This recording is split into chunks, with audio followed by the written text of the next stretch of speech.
Wealth is only produced by the working people. Again, I say wealth is only produced by the working people. Mr. Gustavo Petro, President of Colombia, encourages people to come home. He says, come home. Leave the jobs in the USA and come home with integrity. He told them wealth is only produced by the working people. And then he's also said to them, let's build wealth in Colombia. Blessings, my powerful MBP family. This is your girl, Miss Bev, with yet another video. I know that the thing on everybody's minds right now is deportation. And depending on what you're talking about, you will have people coming in to tell you, oh, if they're illegal, they need to go. People are just, and people are free to voice their opinions. You know, some of you give me some nice lectures about taxes and all of that. And as I said, I don't know everything. I'm just going on the little bit of information that I have. My videos are not 10 hours long giving you false information. My videos are this long, 30 minutes or less. And I'm talking about personal experiences or something I've read from a reputable paper or something like that. Yes, sometimes I watch a video and it excites me to go and do my digging. And I do, guys. Anytime you see me looking into anything, it means that I've done my thing and I have done, picked up information from different sources. So I don't just come on here to flap my mouth, to just, flap my gums. I come knowing and understanding that you're looking forward to hearing something of vital importance, and I try my best. So those of you who are saying things without watching the video, please watch the video and then comment. I will respond to you respectfully, and so we can continue onward and upwards, right? If you have an experience you want to share, maybe it didn't happen the same way for you, but I know even when it comes to taxes, if you're illegal, there are many people who used to buy social security numbers in order to get jobs back then. When they buy these numbers, they did use them to work with them, and taxes were drawn from their pay. So when people are saying, oh, illegals never pay taxes, they did. And when Reagan came in and he gave amnesty, he said, now go pay your taxes. And I remembered my cousin, she had $10,000 in taxes to pay, and that's what they did.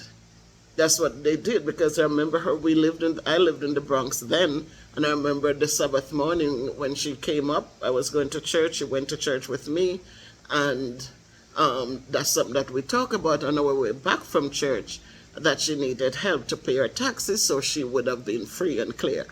And yes, she's in America free and clear for many years. So I am telling you from experience what I know.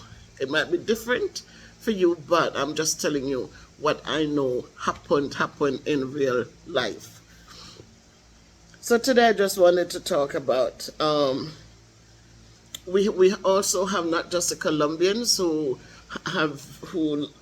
they're mostly in Wisconsin, because different groups of people, they congregate in different areas according to what their skill sets were for.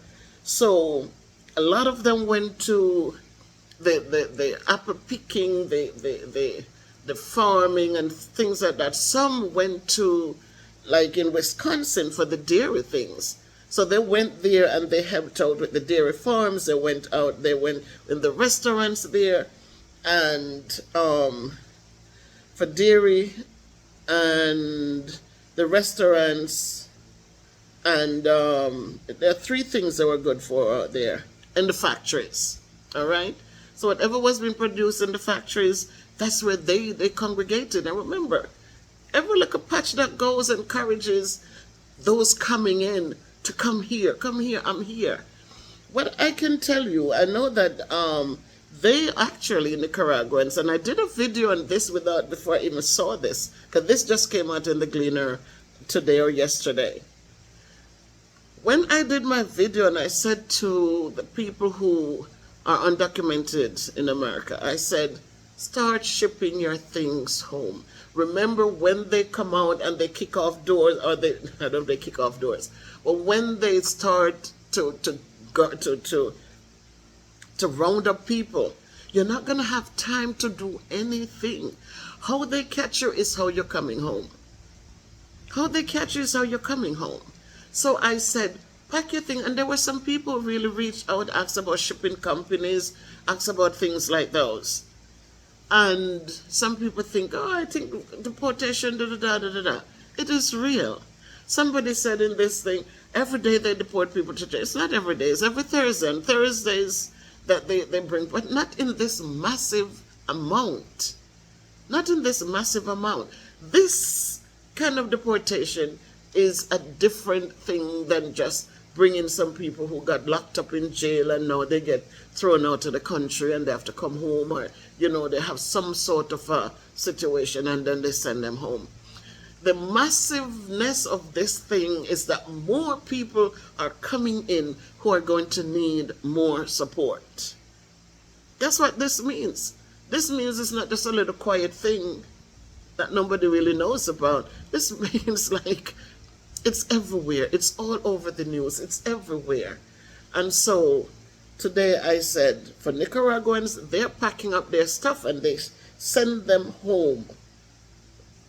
They send them home because they said they don't have a lot as it is and they don't want it to be taken away.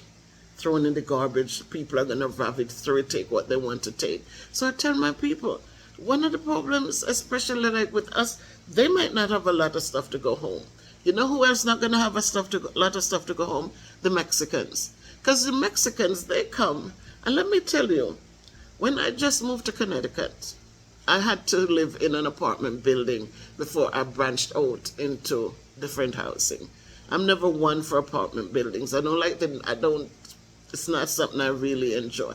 And that's because I grew up in Jamaica, never grew up in a space with so many, and also people above your head making the noise, people beside you making the noise. It was tough. But that's where I went. I got a teaching position in Connecticut. I moved there, and I had to start somewhere. And the landlord was an Italian guy, very nice Italian guy. And he came down one morning, and he was saying to me, he said, Beverly, I just went upstairs into an apartment on the 5th floor. He said, I knocked, early morning he went, like 7 o'clock. They weren't expecting him. And he said, when he knocked that door, he saw at least 8 mattresses in that apartment. He says there was no furniture, but there were mattresses even at the bathroom doorway. Because that's how they do it. And those people, I was talking to the guy, the custodian, the person who would take out the garbage, shovel the snow, and he said, let me tell you this, those people, you see those, maybe 10 of them sleeping up there in those mattresses. Those 10 get up and they go to work in the day, and those who went to work at night come home and sleep on those 10 mattresses, and that's how they survive. Our Jamaican people not going to do that.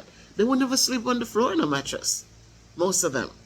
They go up and they're not straight, and they still want to live like they have a college degree job, and they have to live well, and they have to wear the nice wig, and the men have to wear their Clarks, and they have to live well.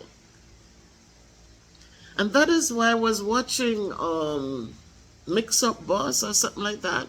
Because when I got up and I was just scrolling through, and his video was one guy, it says 300 deported. I don't know if there's 300. The last I knew was that there were 56. They're still saying 56 this morning on the news. But he was talking about the 300, so that caught my attention. I said, oh, did more come? And if you guys go and watch it, there's a piece in it where this guy was just dogging out those people who are going to be deported back here, because He said, you leave, you cuss out people, you not send back nothing, you know, you throw a stone behind you, you cannot live in a Jamaica, you know, I'm nothing to do with Jamaica, no, you have to go come right back yourself. And he was just venting about our attitude when we get the chance to pick up from Jamaican shores. That we just think, no, nothing can, we're untouchable. No, we have to come back. And one of the things, as I said, you have other nations who go in and they live as minimal as possible. They band together and they tolerate one another. They do what they have to do and they keep it moving. They don't go establish big space, rent place, paying out the little money them have into bills. They build, they send back home and they build and they put back. And so now things not so right. Most of them will have something to come back home to. It's unfortunate that there are some kids who were just taken up without them having anything to do with it. They weren't old enough and they get caught into the midst of it. And some maybe got older and got married and was able to go about their business. But some are going to be stuck with, you know, coming back to nothing or have to go through the process. So what has Jamaica said to its people? As I said, Mr. Gustavo Petro, he told his people to come back and build wealth in their country. Come back. Because a lot of people who are going to come back, it's going to leave a big hole in America, because it's the illegals who do some of the harshest jobs, because they get so little pay. It's the hard work that people go into America and work for pennies that you know, big up people's pockets. It's on the back of the poor working people that people become rich, because they give you 1 penny and they keep back. Out of the dollar, they give you 1 penny and they keep back 99 of those pennies. And that 1 penny must serve as your medical care, your child rearing care, your food, your clothing, your living expenses. That 1 penny must cover it all, and then they still around the corner find a way to still suck a portion out of that 1 penny they give to you. So it is true that it's the people who are willing to go in and work for the little cheap amounts, while people are just building their wealth and building for their children and their children's children and their children's children all down the line. And so if you're able to do that, why don't the government in our countries provide a way for you to help to build as well in your country? It's kind of hard, because you have those with the monies, even in your own country, they come in with their monies, and when they come in, they're building and they're building. Look at houses in Jamaica. They come in and they get the land for cheap and they build, and then they take the little something and they measure it against an American house with an attic for storage, you know, nice spaces. And they give you this little thing, and they say it's 38 million. 38 million Jamaican dollars. 207,000 American dollars. You could get a nicer space in America for less than this. But we continue to make them billionaires, while we end up with what? With what? I came in here when I looked, even for closet space, for shelving, and there's none of that fancy stuff. You better go find it and put it in. The bedrooms are not big enough for a master bed and anything else with it. It's only big enough for a bed. You have to find somewhere else to put a dresser, and you know, because my dresser and my armoire, I couldn't ship them to Jamaica to put in one of these houses, because there's nowhere to hold them. One king-size bed And for you to walk around it, that's all you can put in these spaces. So it is a catch-22 when people just keep building their wealth off the back of poor people. You do the hard work and you gladly take their house. Oh, yeah, yeah, yeah. I want one, I want one. And you come and you take it and they laugh at you and they will keep going. And they keep building more because, whoa, they're gullible, they like this. Let's give them some more. And they give us a lot more. A lot more. The verandas could have been bigger. There's space to build a bigger veranda. You sit on the veranda, you just sit, like, if you three, you can sit out there. It's like, they could build a bigger space for a veranda. Make it be a veranda. You could put a plant or two on it, and it's not up in your face like that. But who am I to complain, Let me just talk about the deportation, and let me tell you what deportation is. So deportation is a process where a person is charged with a crime or has a legal status revoked. That's how deportation comes. 2, a judge issue an order for you to leave a country, leave a space. 3, the person may be detained while the order is being processed. And the ICE, which we know as the Immigration Task Force people, enforce the order. Right now, Jamaica has maybe 56 less, but at the time, the list that they have there for all the countries, Jamaica had 5,120 orders there. Now, what are some of the consequences of these orders, right? So, you break the law, because that's what you are. No, you're a criminal, because you broke the law. What are the processes? Kayla, come here, I'm here, pumpkin. Person, the first, what are the consequences? Person is banned from returning to the country for a time or sometimes permanently. So people are coming home, but they will have a chance to go back, maybe. All depends. You're going to lose your legal status as a consequence. And those are that's the basics of it. That's how they punish you. They take away your status and they ban you from returning to their country for some period of time.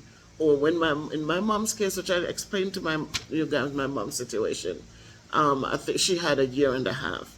So even though she came and her green card was ready to be picked up, because she had overstayed her time, she had to give back.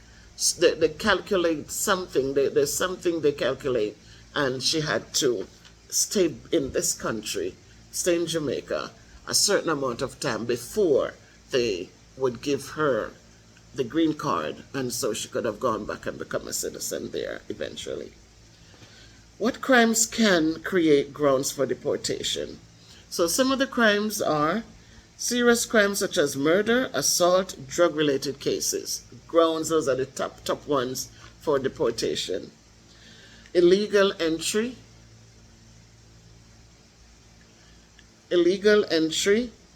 overstaying a visa, or violating conditions of a visa. Kayla, you didn't listen to me. I told you it was to wait. Why don't you listen? Did you get shampoo? Did you get shampoo? No. Didn't I tell you to wait for the conditioner and the shampoo? Gotta listen. 101, right? One time somebody speaks to you, listen, and you follow the directives, right? That's how we're gonna be all right. Okay? So those are the crimes that can create grounds for your deportation. I don't want to make this boring, so let me just hurry up, because there are a couple of things more I want you to know. Put it down there. So so now, what is it that your country, well, for Jamaica, I'm speaking about Jamaica,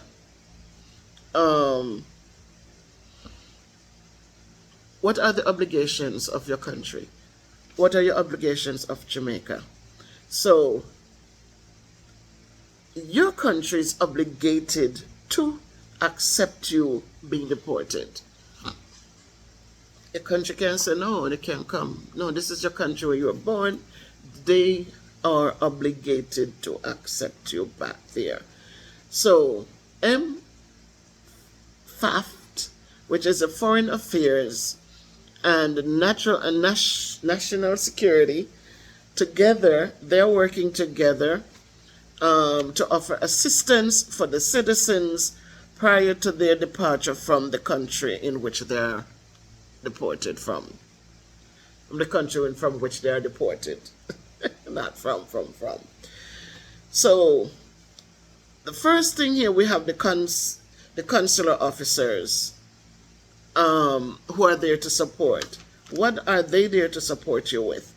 If you become a deportee, if you are probably in the process or however, consult your consular office. I know there's one in New York City, there's none in Connecticut, so Connecticut would use New York City. I don't know how many else, because to renew your passport, that's where you would go. You'd use that consulate office in Manhattan. And we have the tri-state area, New Jersey, New York, Connecticut, so I'm sure they all would go there. I don't know for other places like Boston and other places where they would go if they have their own, but I know that there's one in New York because I renewed my passport through them. So they will be there to help you with the travel documents if your passport is unavailable. A lot of people don't know where their passports are. Some people got married with the hopes of getting their stay. It didn't work out. Vindictiveness steps in and people destroy paperwork just for spite. They're there to assist with information about detentions, etc. They're there to provide contact for English-speaking lawyers for you. They're there to provide families with information regarding the your deportation processing. They're there to assist in maintaining contact with your family and arrange for funds. So I guess if you have to get a lawyer or whatever it is, that they will contact your family for you so that things can be in place for you. They're there to ensure that you are not being discriminated against. A lot of us might, we get too, and think that the discrimination is gone. Discrimination is alive and well. It's not going anywhere. You're fat, people think that you shouldn't be fat. They look at you differently. They don't look at what you have to offer. They look at what your body type looks like. Your skin tone is too dark. They have a problem with that. Your hair is wrapped up as a dreadlock. They have a problem with that. So don't ever think that discriminations are gone anywhere. Discriminations are there and they're alive. For the consulate, they're still there to ensure that you have a place to stay when you arrive in Jamaica. If you have no families to take you in, they have what you call the NGO. NGO is the non-governmental organization which focuses on human rights. So they will provide temporary shelter arrangements for you. When deportees land in Jamaica, when they finally get here to Jamaica, they are processed by immigration officers and are subjected to some period of monitoring and reintegration programs, and not a one-size-fits-all. All depends on what you come back in this country with. The Prime Minister sent out a message for those who are high crime people. He sent a message out for you. If you research that, you'll find out what he says. But again, they're putting people on guard that they should just come back and try to rebuild instead of come back to tear down. So, not a one-size-fits-all, depending on what you come back with, how much crime you committed, the type of crime you committed, then that will also be looked at. So while some will be processed and reintegrated. Some will be held for a longer time. There will be challenges due to limited support systems, struggles to find jobs. Um, so so you can fit back into the realms of things, finding housing and accessing social services. Remember, some of you coming back home are going to be in your 60s when you should be getting some form of something from Jamaica. But if you didn't put anything in, then you can't come back and look for anything, and that's going to be hard.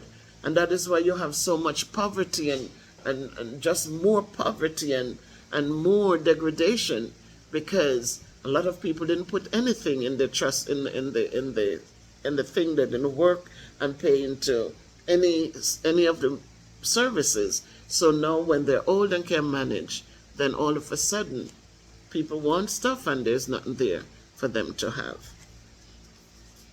So a lot of negative stigmas are going to be attached to being a deportee. Yeah, if you used to, like as I said, there's a TikTok thing that is attached to that guy's thing. It's a TikTok thing where the man is just really ranting and raving. The man really a speaking mind about how people behave when them leave. Sometimes them owe people money and them leave and them don't even turn the black of them eyes and make me pay back the money. You know, them just go on now and them a live different now, and them a wake up in a nice place now, and them not think that the day will come when they might have to come right back where them started from. And how it a go look? You owe people money, lend me one, lend me so and so, man. But when me come and me get work and me send it back, and people just happy for people and said, yeah, go on here, man, you get the opportunity, go and go see how things go. And once they land on a new ground, they just forget them, just bite their hand or feed them. And we cannot do that. We can never bite hands that fed us. We must always remember kindness. Don't be quick with the mouth also. A lot of us would like to just run the mouth and say some things that we shouldn't open our mouths and say. Because I say before, sweet words are good words. Because when you have to eat them back, they'll be sweet to swallow. But when you act like you're big and bad and you are so correct in everything and everybody else are idiots and you're the only smart one, and you just spit words out, and then what? How you expect people to respond to you after that? So these are the things, guys, that, you know, when you come back, there'll be a lot of negative stigmas, because a lot of us, we went away and we forgot where we came from. We totally forgot. And while we were there, we didn't put anything in place, just in case. You know, so a lot of you send back money, and yeah, you come back and you're going to come back and have nothing there. But there are other people who were good people and would have done right by you, but you never even try. And so, just come home and build. Come home and build wealth here. Come home, just like you'd get up in the mornings early and go work on in a people farm and pick, and even when rain come down. I remember when my husband one time came up, he's a welder, and came up and, you know, somebody mentioned to him, he did farming also. He was a welder and he did his farming and raised goats and stuff like that. And when he went up, somebody mentioned to him a farm, right? Come. When we were calling the guy in the morning to bring him, the guy would not even pick up his phone. So I had to hire a taxi to drive from where we were to go to where the farm place was. All right. We got there, and the people tell him, yeah, they hired him for the day. When he came home the evening, it was too much. When he came home and he was telling me about what happened, and the kids were like, it rained that day. Rained, pouring rain, lightning, thunder. And he said he saw a little place, a little house, so he went He went in there to shelter. Now this man has his green card, and he didn't come up and without his papers. He came up with his papers, but in looking out to find the right job to fit him, we're just trying, because welding was a thing. Like when he went, the guy said to him, "Listen, I know you're coming with your experience and stuff, but the only people make you hire, sir, if you don't have no papers, brethren, can make you only give you money a week time." One guy who had hired him took him from 7 in the morning, come and pick him up at 7 in the morning. He comes home about 8:30 in the night, because in the summer he went up in June. I took him up and he came up in June, because I had to wait for school to give time out, and then I came down and pick him up. And the guy would take him out to do welding, and he's good with the welding man. And the guy come and pick him up. And from 7 in the morning, my husband was coming home like 8:30 in the night. And at the end of the week, the guy gave him $270 to come home. So I said, wait a minute. What does he take this thing for? Does he think that you have to eat and pay bills? Yes, I'm teaching, but... So it's how they don't do things, And so... It was just quite interesting. So when these people went down the farm, and he said he went under the shed to get out of the rain, and somebody was driving through on the tractor and says, "No, you don't do that. You don't shelter in. You have to work through the rain." He had to keep picking the thing. I think they were doing strawberries or something. He said, "No, you don't. You have to work the full day." So we tell him, you can't go back there. And that's just how it works. These people come and they have to go to bat. Some of them come and people, they're cruel people, heartless people who say, "Oh, I'll give you, I'll help you get your papers, but you're going to have to pay me." Years ago, it was like 5,000 and it was okay. Then it went to 10. Nowadays, it's a whole lot of money. 15,000 to help, because now in the recent years, what you find is that they're not just handing out green cards to people. If you're married, you got to stay, and after 2 years they give a 2-year thing, and after 2 years you got to show how you have been connected over the years. So it's a longer process, and because of that, people are not bothering. Furthermore,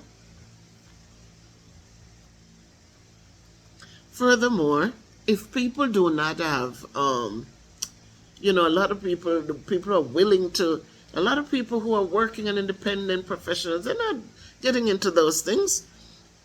They're not getting into tying up themselves to help anybody with green cards, But the people who are desperate for the money, a lot of times they don't even have the paperwork needed to help anybody to